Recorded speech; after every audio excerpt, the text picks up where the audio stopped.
রাজধানীতে গত ১০ মাসে ১৯৮টি হত্যাকাণ্ড হয়েছে। প্রতি মাসে হত্যাকাণ্ড গড়ে ঘটছে ২০টি। তবে এ পরিসংখ্যানের মধ্যে এক নবজাতকের মরদেহ উদ্ধারের ঘটনাও রয়েছে। মঙ্গলবার বিষয়টি নিশ্চিত করেছেন ঢাকা মেট্রোপলিটন পুলিশের মিডিয়া অ্যান্ড পাবলিক রিলেশনস বিভাগের উপপুলিশ কমিশনার মোহাম্মদ তালেবুর রহমান।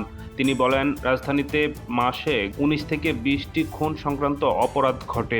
পারিবারিক কলহ, পূর্বশত্রুতার জের, আধিপত্য বিস্তার, এমনকি নবজাতকের লাশ উদ্ধার হলেও সেগুলো খুনের মামলা হিসেবে রুজু করা হয়। গড়ে আপনার 20টার নিচে এরকম সংখ্যা আমরা দেখেছি।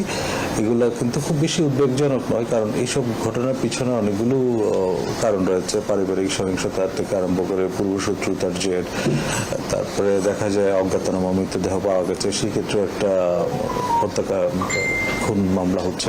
তো সাকুল্যে গড়ে যে 19-20টার মতো ঘটনা ঘটছে, আমরা কিন্তু বেশিরভাগ ঘটনায় কিন্তু রহস্য উদ্ঘাটন করতে সক্ষম হয়েছি, দু একটা ব্যতিক্রম ছাড়া। সেগুলোও কিন্তু আমরা তদন্ত চলমান রেখেছি।